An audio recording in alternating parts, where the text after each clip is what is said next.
ravie d'assister à cette réunion qui ouvre des horizons tout à fait nouveaux pour des personnes qui sont venues aux États-Unis pour quelques années, qui dans le passé avaient des difficultés à retrouver l'équivalent, disons, pour continuer à développer leurs idées et leurs recherches. Nous sommes en train de préparer une proposal pour l'INSERM. Et donc nous espérons parler à M. Sirota et voir si notre projet est un bon projet pour son programme. C'est à l'occasion de la visite de M. Sirota d'entendre à l'étranger ce que le directeur de l'INSERM et de la recherche va proposer ou a déjà proposé en France, parce que comme j'y étais pas il y a ces derniers mois, donc ça me permet d'avoir une information assez précise. Et puis comme l'invitation était très gentille et très agréable, j'ai eu beaucoup de plaisir à venir ici et rencontrer des gens, bien sûr. Nous sommes en train d'essayer de monter un groupe fort sur la mitochondrie et les pathologies qui leur sont associées. Je dirige actuellement un groupe, un réseau sur la mitochondrie en France, et on a à tout prix besoin de relations avec l'international. Et l'équipe de Doug Wallace est une des équipes leaders au niveau mondial sur ces pathologies.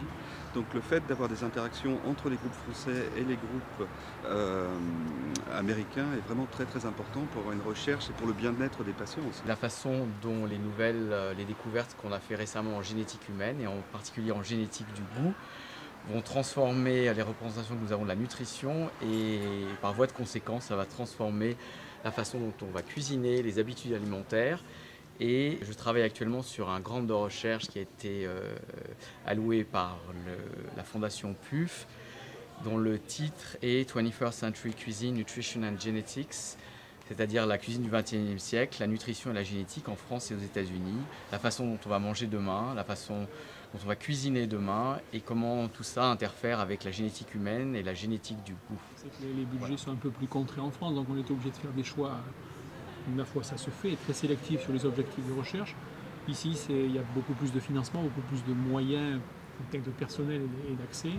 Donc on est un peu moins ciblé et on a plus finalement d'opportunités de travailler sur les thèmes qu'on connaît, parce qu'il y a plus de laboratoires pour travailler. Donc ma foi, la différence majeure est sur l'objectif, qui est chez nous très contraint, ici un peu plus ouvert, mais bon, in fine, on essaye tous de faire des très bonnes choses.